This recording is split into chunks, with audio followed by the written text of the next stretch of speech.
What if I told you that everything you see, touch, and feel is nothing more than a projection of the mind?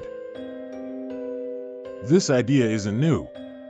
It comes from ancient texts attributed to Hermes Trismegistus and was compiled in the book known as the Kybalion. Today we'll explore the first Hermetic principle, mentalism. We'll understand what it means, where it came from, and how it can change the way you see the universe. Hermeticism is a set of philosophical and spiritual teachings attributed to Hermes Trismegistus. Some of these writings are in the Corpus Hermeticum, produced between the 1st and 4th centuries AD. Much later, in 1908, a small book called the Kybalion was published, which systematized 7 Hermetic principles, supposedly based on this ancient tradition. The first of these principles is mentalism, summarized in one sentence: the all is mind, the universe is mental. But what does this actually mean?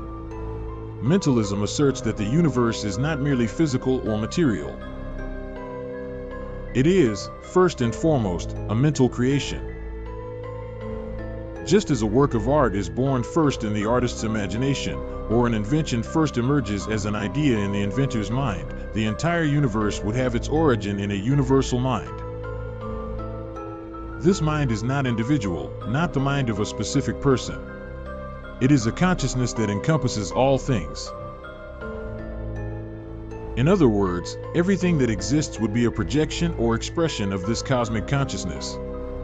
Imagine a dream. While you dream, everything seems real: landscapes, people, situations. But when you wake up, you realize that all of that was just in your mind. Hermeticists suggest that the very reality we live in may function similarly. What we call the physical world would be a projection, a mental creation on a much larger scale. Pause.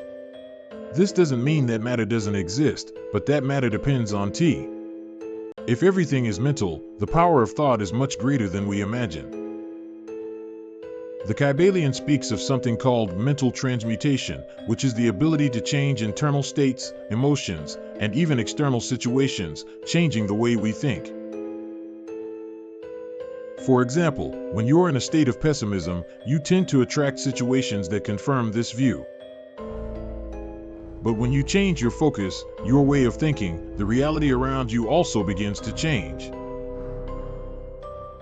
This isn't just a mystical belief. Modern psychology itself talks about how perceptions shape behaviors and how expectations influence results.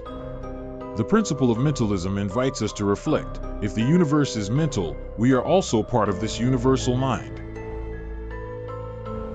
This means that we are not separate from the whole, but that each thought, each idea, is part of a larger network. This vision brings us closer to the notion of unity, that there is no real separation between the individual and the cosmos. Mentalism is also a call to responsibility. If thoughts create, what are we creating? Are we feeding fears and divisions, or hope and creation? This was the first of the 7 Hermetic principles, mentalism. In the next videos, we'll explore the other principles and understand how they connect to form a complete philosophy. Now I ask you, if the mind creates reality, what kind of world are you helping to build today? Leave your answer in the comments. Don't forget to subscribe to the channel, like it, and activate the bell so you don't miss the next episodes of this journey through Hermeticism.